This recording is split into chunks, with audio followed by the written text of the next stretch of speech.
Hola, ¿qué tal? Hoy vamos a meternos con un tema que, bueno, suele traer sus vueltas, ¿no? Incluso si ya llevas tiempo mezclando. La diferencia, la posta, entre un compresor y un limitador. Son herramientas clave, pero usarlas bien, ¡uf!, cambia todo. Totalmente.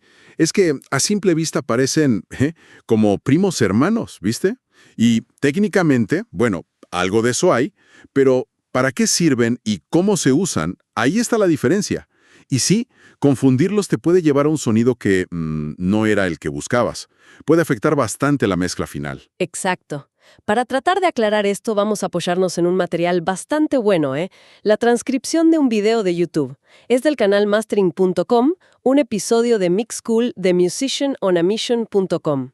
La idea es, bueno, entender por qué son distintos y, más que nada, cómo usarlos para que las mezclas suenen más pro y, de paso, que el proceso sea menos una pelea, ¿no? Sí, sí. Lograr esa claridad es un paso gigante, la verdad. Cuando le agarras la mano a la herramienta, dejas de luchar y empezás a usarla a tu favor. Es eso, simplificar para que suene mejor. Mira, La Fuente usa una analogía que me pareció genial, muy gráfica, la del Mixbot, como un robot asistente. ¿Te imaginas?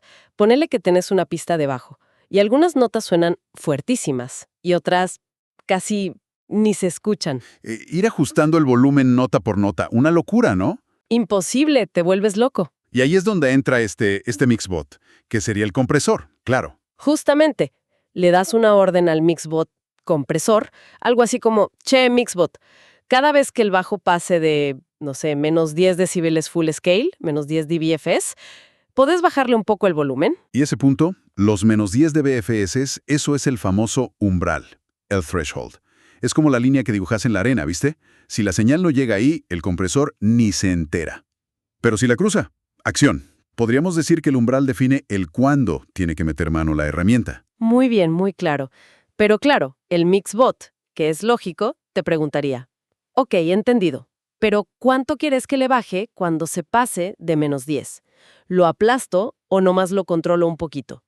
Y acá entra el otro parámetro clave, el ratio. Ah, el ratio. Ese es el que dice cuánta caña le das a la reducción. Va de la mano con el umbral, ¿eh? Si el umbral dice cuándo, el ratio dice cuánto. No van por separado. Exacto.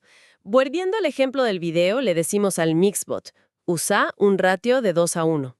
¿Qué quiere decir? Bueno, que por cada 2 decibeles, 2 dB, que el audio se pase del umbral, el compresor solo va a dejar que el nivel suba 1 decibel por encima.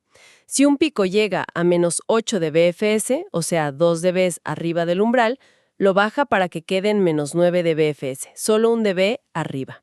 Y si otra nota mucho más bestia llega a 0 dBFS, o sea, 10 dB por encima del umbral, el compresor la frena para que solo llegue a menos 5 dBFS, 5 dB arriba. El video menciona que ratios como 2.1 o 5.1, incluso 8.1, son considerados bajos o medios, lo típico de un compresor. Y esa relación es fundamental. Un ratio bajo como 2.1 es una acción más sutil, más musical si querés. Controla pero no destruye la dinámica. Ratios más altos, bueno, ya la reducción de esos picos se nota mucho más. Depende totalmente de qué busques, del efecto. Totalmente. Entonces, nuestro Mixbot compresor ya está laborando. Baja los picos, según le dijimos, con el umbral y el ratio. El resultado inmediato. Las notas fuertes están más cerca de las suaves. El rango dinámico se achicó. Pero, ojo, como efecto secundario, puede que toda la pista suene un poco más baja en general. ¿Y cómo arreglamos eso? Ahí entra la ganancia de salida, el output gain o makeup gain. Ese control es esencial, sí. Una vez que domaste los picos, la ganancia de salida te deja subir el nivel de todo parejo, de toda la pista ya procesada. Eso mismo. Y al hacer eso, no solo recuperas el volumen que perdiste, sino que las partes que antes eran más suaves, ahora se sienten más presentes, porque la diferencia con las partes fuertes es menor. El resultado final, una pista mucho más pareja, más consistente. Resumiendo, el compresor primero baja lo alto y después sube todo junto. Es una forma súper efectiva de controlar la energía de una pista, ¿sí? Y asegurarte de que se quede en su lugar en la mezcla, sin saltos raros. Achica la diferencia entre lo más fuerte y lo más bajito. Vale, creo que con el MixBot quedó bastante clara la idea del compresor, ¿no? Su función principal de controlar la dinámica. Pero, ¿qué pasa si la orden para el MixBot es, digamos, mucho más drástica? Volvamos a nuestro asistente. Dale, cambiemos la orden. Ahora le decimos, MixBot, escucha toda la mezcla junta. Si en algún momento el nivel total está por tocar los 0 dBFS, es el límite absoluto, antes de que todo distorsione horrible, el clipping, quiero que simplemente impidas que pase de ahí. No que reduzcas un poco, frénalo en seco. Y esa es precisamente la tarea del limitador. El video de Mastering.com lo define muy bien. Un limitador es básicamente un compresor llevado al extremo. Uno con un ratio altísimo. Estamos hablando de infinito a 1. Infinity.1. Por eso muchas veces se les llama limitadores de muro de ladrillo, brick wall limiters. La metáfora es perfecta. El audio llega a ese umbral, a ese muro, y ¡pum!, no pasa. Choca. A diferencia del compresor, donde el audio sí pasa el umbral, pero atenuado. Ahí está. Esa es la clave. La diferencia fundamental, como dice la fuente que estamos viendo, está justamente en el ratio. El compresor usa ratios bajos, medios, 2.1, 4.1, 8.1. Deja que la señal pase el umbral, pero controlada. El limitador usa un ratio infinito, infinity.1, y crea un techo, un límite que no se puede cruzar. Y este cambio en el ratio, cambia toda la filosofía de la herramienta, ¿no? El compresor busca más modelar, suavizar, controlar la dinámica interna de una pista o de un grupo. El limitador lo que busca es poner una barrera final, un tope de seguridad, más que nada para evitar la distorsión digital. Su función es más de prevenir que de esculpir el sonido. Perfecto. Creo que la diferencia en el concepto ahora está mucho más clara, ¿verdad? Entonces, si la teoría ya la tenemos, ¿cómo llevamos esto a la práctica? ¿Cuándo y dónde usamos cada uno en una mezcla real? Siguiendo lo que dice la fuente, claro. Bueno, la gente de Musician on a Mission da una línea bastante clara, bastante útil, sobre todo si estás empezando o si quieres simplificar un poco el proceso. Sí, proponen una regla casi general. El lugar principal, y muchas veces el único que recomiendan para un limitador, sobre todo al principio, es en el bus de mezcla, o sea, el canal maestro por donde pasa toda la mezcla junta antes de salir, y normalmente como último procesador de la cadena. El objetivo ahí es muy específico, aumentar el volumen percibido de toda la mezcla ya terminada, hacer que suene fuerte, competitiva con otras canciones comerciales, pero, y esto es lo importante, sin que haga clipping, sin esa distorsión horrible que pasa cuando la señal digital se pasa de 0 dBFS. Y esto es súper relevante hoy, ¿no? Como dicen en el video, si vas a subir tus temas directo a plataformas digitales, Spotify, YouTube, lo que sea, muchas usan su propia normalización de volumen. Ajustan el nivel ellas. Usar un limitador en tu bus de mezcla te permite llegar a un buen nivel de volumen, pero de forma controlada, asegurándote que no distorsione y que se adapte mejor a esos procesos automáticos. ¿Y cómo se configura? Fácil para esto. La fuente da unos seteos de arranque muy prácticos. Sí, recomiendan poner el techo de salida, el ceiling o output level, en menos 0.5 dBFS. Para dejar un colchoncito de seguridad, ¿viste? Justo debajo del 0. Y después ir bajando el umbral, el threshold, de a poquito, hasta que veas en el medidor de reducción de ganancia, el gain reduction, que está atenuando más o menos unos 2 dB, pero solo en los picos más fuertes de la canción, en los momentos de más energía. Y para hacerlo más simple todavía, dicen que el control de liberación, release, lo dejes en automático, auto-release, si tu plugin lo tiene. Sí, es una receta de inicio bastante sensata. Te da más volumen sin aplastar demasiado la dinámica general de la mezcla. Pero ojo, hay un detalle importante que la misma fuente menciona.